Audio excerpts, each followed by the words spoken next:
আসসালামু আলাইকুম। আমি Nazmul Sakib, engineer automation academy থেকে। আমি আপনাদের সঙ্গে আছি। আপনারা এখানে কানেকশন ডায়াগ্রাম দেখতে পাবেন। এখানে রয়েছে আমাদের ফার্স্ট অফ অল সোর্স থেকে আমাদের এমসিবি টিপি ডাবল পোল তে ইন হয়েছে। ইন হয়ে আউটে গিয়ে আমাদের সরাসরি ওভারলোড রিলে, যাকে আমরা ওয়েলার বলি, ওয়েলারের মাধ্যমে এটি সরাসরি আমাদের রিলেতে কানেকশন এসছে। রিলের মাধ্যমে আমাদের টাইমার রিলে ব্যবহার করা হয়েছে।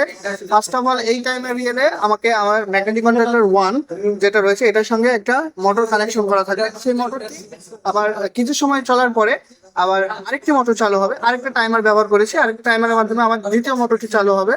দ্বিতীয় মোটর চালু হওয়ার পর আবার তৃতীয় টাইমারের মাধ্যমে 3 নম্বর মোটরটা চালু হবে। এখন লাস্ট অপশনে গিয়ে আমাদের যে আরেকটা 4 নম্বর টাইমার আছে, এই 4 নম্বর টাইমার দিয়ে 1 নম্বর যে ম্যাগনেটিক কন্ডাক্টর আছে বা 1 নম্বর যে লোড বা মোটরটা আছে এটা আমার অফ হয়ে যাবে। জাস্ট আমি আপনাকে প্র্যাকটিক্যালি এই জিনিসটা দেখাচ্ছি। First of all source line on করলাম, আমাদের এমসিবিটা ডাবল পোল অনই আছে। আমি জাস্ট এখন একটা পাওয়ার দিব। আমি প্যানেল বোর্ড হতে পাওয়ার দিলাম, দেওয়ার পরে 2 সেকেন্ড পরে আমার ফার্স্ট লোড অন হয়ে গেল। তারপর 2 সেকেন্ড পরে আমার দ্বিতীয় লোড অন হয়ে গেল। তারপর 2 সেকেন্ড পরে আমার তৃতীয় লোড অন হয়ে গেল। তার 2 সেকেন্ড পরে আমার ফার্স্ট লোড যেটা অন হয়েছিল সবার লাস্টে যে টাইমার 4 এটার মাধ্যমে ফার্স্ট লোডটা অফ হয়ে গেল।